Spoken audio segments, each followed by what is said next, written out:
अस्सलाम वालेकुम। FSc part number 1 का चैप्टर नंबर जो है 4 है, उसका आज टॉपिक हम पढ़ेंगे न्यूक्लियस। न्यूक्लियस जो है 1831 में रॉबर्ट ब्राउन साइंटिस्ट था, उसने इसको रिपोर्ट किया था और उसने कहा था कि साइटोप्लाज्म से ये ज़्यादा डार्कर बॉडी होती है। इसके बाद इसने इसकी पोजीशन बताई कि at centre position in animal cells due to smaller vacuole.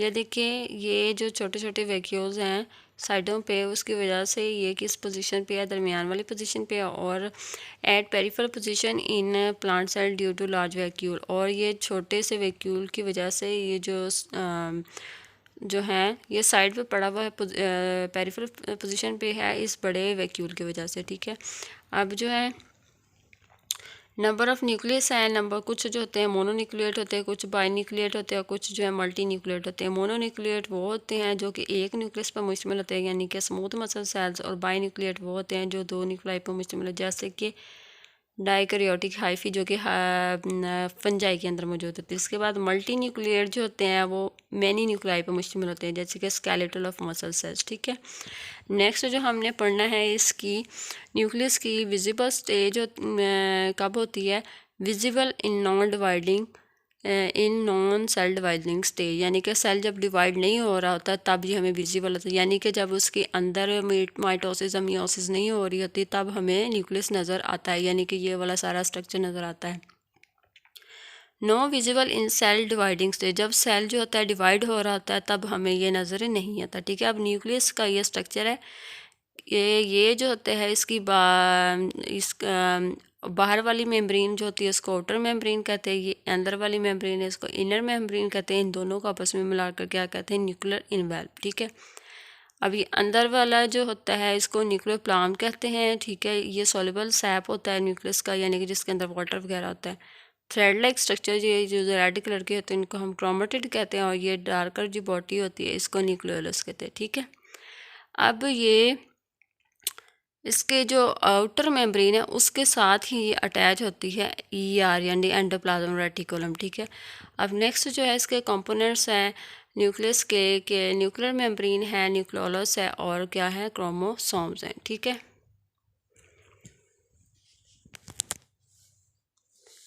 अब हम इनको जो इसके कंपोनेंट्स हैं न्यूक्लियस के उनको हम 1 बाय 1 पढ़ेंगे। पहला है न्यूक्लियर मेम्ब्रेन। ठीक है, न्यूक्लियर मेम्ब्रेन मैंने आपको पिक्चर में दिखाया कि उसको हमने क्या कहते हैं, न्यूक्लियर इन्वेल्प भी कहते हैं। ये डबल मेम्ब्रेन होती है न्यूक्लियस के, जो मैंने आपको पिक्चर में बताया था कि आउटर मेम्ब्रेन जो होती है वो ईआर के साथ होती है, कंटिन्यूस होती है, और इनर मेम्ब्रेन जो होती है इनक्लोज करती है न्यूक्लियोप्लाज्म के साथ। ठीक है, और इसको हम क्या कहते हैं, दोनों को आपस में बुलाएं तो कहते हैं इसको न्यूक्लियर पोर। ठीक है, न्यूक्लियर पोर जो होते हैं वो सुराख से होते हैं। ठीक है, continuous at certain points resulting in the formation of nuclear pore. ठीक है, जब ये आउटर और इनर मेम्ब्रेन आपस में मिलते हैं या कंटिन्यूस होते हैं तो वो एक न्यूक्लियर पोर बनाते हैं, यानी कि एक सुराख बनाते हैं। अब वो सुराख का क्या काम है, वो जो है वो कंट्रोल करता है exchange rate between cytoplasm and nuclear plasm. Cytoplasm और न्यूक्लियर प्लाज्म के दरमियान जो एक्सचेंज होता है, ठीक है, रेट, उसको कौन कंट्रोल करता है, ये वाले न्यूक्लियर पोर कंट्रोल करते हैं। ठीक है, अब जो है अनडिफरेंशिएटेड सेल होते हैं, एक होते हैं डिफरेंशिएटेड सेल। अनडिफरेंशिएटेड सेल होते हैं जिनका कोई प्रॉपर फंक्शन या स्ट्रक्चर नहीं होता। ठीक है, जैसे कि एग है, उसका हमें कोई स्ट्रक्चर प्रॉपर या कोई फंक्शन नहीं है। ठीक है, इनके पास न्यूक्लियर पोर भी ज़्यादा होंगे, 30,000 होंगे। ठीक है, डिफरेंशिएटेड सेल होते हैं जिनका हमें पता होता है इनका स्ट्रक्चर क्या है, इनका फंक्शन क्या है, जैसे आरबीसी, रेड ब्लड सेल्स। ठीक है, इनका काम होता है ऑक्सीजन की ट्रांसपोर्ट करता है, और इनके पास न्यूक्लियर पोर भी कम होते हैं, 3 to 4 न्यूक्लियर पोर होते हैं। ठीक है, अब आप लोगों को ये पता होना चाहिए, ये देखें यहाँ पर मैंने ऊपर आगे पीछे बताया था कि न्यूक्लियर पोर कैसे, मतलब क्या होते हैं। ये वाले जो होते हैं, जब ये वाली आउटर मेम्ब्रेन और ये वाली इनर मेम्ब्रेन, इनके दरमियान में ये वाले जो होते हैं सुराख से बनते हैं, जब आपस में मिलते हैं तो इनको क्या कहते हैं, न्यूक्लियर पोर कहते हैं। और ठीक है, जो आउटर इनर मेम्ब्रेन आपस में मिलती है तो इनको न्यूक्लियर इन्वेल्व कहते हैं। ठीक है, अब ये जो आउटर मेम्ब्रेन है उसके साथ ही ईआर मौजूद होती है, यानी कि एंडोप्लाज्मिक रेटिकुलम। सही है, अब आगे है न्यूक्लियोलस। न्यूक्लियोलस में मैंने आपको बताया ये न्यूक्लियस के अंदर ये वाला जो होता है स्ट्रक्चर होता है, डार्कली स्टेन्ड बॉडी होती है, इसको क्या कहते हैं, न्यूक्लियोलस कहते हैं। डार्कली स्टेन्ड बॉडी होती है, इसके बाद विदाउट मेम्ब्रेन बाउंडेड होती है, इसके बाद present with in nucleus, nucleus के अंदर मौजूद होती है। और इसका काम क्या होता है, सिंथेसिस और राइबोसोमल आरएनए, यानी कि आरएनए, राइबोसोमल आरएनए की सिंथेसिस करना, इसको बनाना। हमने एक लेक्चर में पढ़ा था कि जो न्यूक्लियोलस है इसको फैक्ट्री ऑफ राइबोसोम्स भी कहा जाता है, ठीक है। नेक्स्ट आगे हम पढ़ेंगे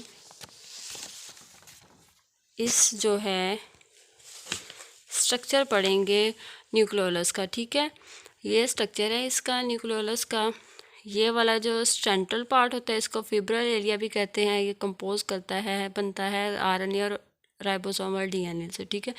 यह एमसीक्यूज के तौर पे भी इम्पोर्टेंट है और शॉर्ट क्वेश्चन के तौर पे भी इम्पोर्टेंट है। इसके बाद ये वाला जो है ये जो दाने से है ग्रेनुलर एरिया है, ग्रेनुलर एरिया, इसको पेरिफेरल पार्ट कहते हैं और ये प्रिकर्सर ऑफ राइबोसोमल सब यूनिट से मिलकर बनता है, ठीक है। अगला है क्रोमोसोम। क्रोमोसोम जो होते हैं darkly stained thread like structures होते हैं, ठीक है। और ये विजिबल होते हैं डिवाइडिंग स्टेज पर, ठीक है। अब इस ये वाली जो है, ये वाला जो है क्या है, क्रोमोसोम है, ठीक है। इस ये वाला पार्ट जो है क्रोमोसोम्स के ऊपर ये जीन्स होते हैं, जीन्स जो होते हैं कैरी करते हैं जेनेटिक इन्फॉर्मेशन, ठीक है, जो कि फंक्शनल यूनिट होते हैं जेनेटिक्स का। ये दरमियान वाला पोर्शन जो है डॉट, इसको कहते हैं सेंट्रोमियर। ये वो साइड है जहाँ पे क्रोमेटिड आपस में मिलते हैं, ठीक है। Side where held together of chromatid. और ये वाले जो दो आर्म्स हैं, ठीक है, इनको क्रोमेटिड कहते हैं, ठीक है। आर्म्स ऑफ क्रोमोसोम, यानी कि ये बाजू हैं क्रोमोसोम्स की। जब हम ओपन अप करके देखते हैं इस क्रोमोसोम को, तो ये वाला जो स्ट्रक्चर है इसके अंदर ये डॉक जो है ये हिस्टोन प्रोटीन और डीएनए से मिलकर बनता है। Chromosomes is compose bye DNA and protein. Next जो है नंबर ऑफ क्रोमोसोम्स इंडिविजुअल्स के हिसाब से हम देखेंगे कि डिप्लॉयड हैं और हैप्लॉयड। चिंपैंजी जो है इसके पास जो है डिप्लॉयड 48 हैं क्रोमोसोम्स और हैप्लॉयड 24 है। पोटैटो 48 हैं और हैप्लॉयड 24 है। ह्यूमन बींग्स के 46 हैं।